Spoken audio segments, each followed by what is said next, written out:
ওয়েটবুট চামড়া রপ্তানি করে আপনি যে টাকা পাবেন, আর আপনি এই চামড়া দিয়ে জুতা, বেল্ট বা অন্য কিছু উৎপাদন করে যদি প্রস্তুত করে যদি পাঠান বাইরে, তাহলে এর মাঝখানে যে ভ্যালু এডিশন হয়, এতে অনেকগুলি ডলারের তারতম্য ঘটে।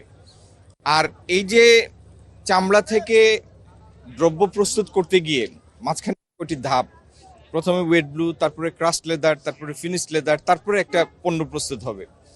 এই কাজগুলি করতে গেলে তো কর্মসংস্থান হয়। তো আমাদের লক্ষ্য কি? আমাদের লক্ষ্য হলো বেশি বেশি বৈদেশিক মুদ্রা আর আমাদের কর্মসংস্থান। তো সেই জন্য চামড়া দিয়ে প্রস্তুত পণ্য আমরা রপ্তানি করতে চাই। আগামী দিনে যাতে বাংলাদেশের সমস্ত কুরবানির চামড়া আমরা শতভাগ সংরক্ষণ করতে পারি, আমরা রপ্তানি খাতে ব্যবহার করতে পারি, এটি দিয়ে কর্মসংস্থান সৃষ্টি করতে পারি, সেই জন্য সাভারের সিটিপির সমস্যা সহ যে সমস্ত ট্রেনারি হাজারিবাগ থেকে সাভারে স্থানান্তরিত হতে গিয়ে রুগ্ন হয়ে পড়েছে অথবা আদৌ ব্যবসা শুরু করতে পারে নাই, এদের ব্যাপারে একটি ফয়সালায় পৌঁছে আমরা এই চামড়া খাতকে পুরোপুরি একটা বিকশিত খাতে রূপান্তরিত করতে চাই। এবং আমাদের বিশ্বাস, আজকে যেটি মাত্র $1 বিলিয়ন রপ্তানি খাত, এটিকে 10-12 বিলিয়ন ডলারের একটি রপ্তানি খাতে রূপান্তরিত করা সম্ভব। আমাদের মাননীয় প্রধানমন্ত্রীও ব্যক্তিগতভাবে অত্যন্ত আগ্রহী, কিন ইন্টারেস্ট ওনার, যে চামড়া যেন একটা নষ্ট না হয়, প্রতিটি রপ্তানির মাধ্যমে আমরা সর্বোচ্চ মূল্য যেন অর্জন করতে পারি। ঈদ আনন্দ শতভাগ সার্থক করতেই রাঁধুনি বিরিয়ানি, কাচ্চি ও হায়দ্রাবাদি বিরিয়ানি মশলা। আমরা পাচার হওয়ার আমি কোনো কারণ দেখি না, কারণ যে সমস্ত জায়গায়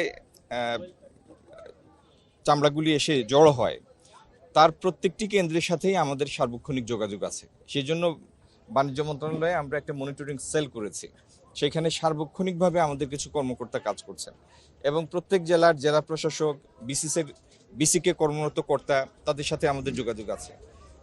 ঢাকা এবং জেলা সদরগুলিতে আমাদের একাধিক টিম কাজ করছে।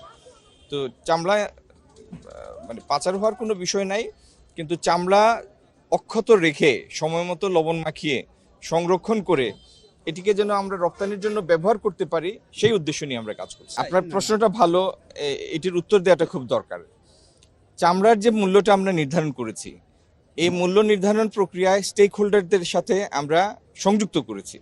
আমরা যেদিন মূল্যটি ঘোষণা করি, সেই ঘোষণার সময় আমাদের সাথে চামড়া সংশ্লিষ্ট সমস্ত ব্যবসায়ী সংগঠনের প্রতিনিধিরা নেতৃবৃন্দ উপস্থিত ছিলেন। চামড়ার যে মূল্য, সেটি হচ্ছে লবণ মাখানো চামড়ার মূল্য। আপনার বুঝতে হবে যে কুরবানির পরে কয়েক ঘন্টার মধ্যে যদি লবণ মাখানো না হয়, তাহলে আস্তে আস্তে চামড়া নষ্ট হতে শুরু করে। আল্লাহ মেহেরবান যে আজকে আমাদের দিনটা ভালো, টেম্পারেচার কম। আজকের দিনে যদি 37, 38, 40 ডিগ্রি হতো, তাহলে এই পর্যন্ত লবণ না মাখানোর কারণে চামড়া পচে যাওয়া শুরু করতো।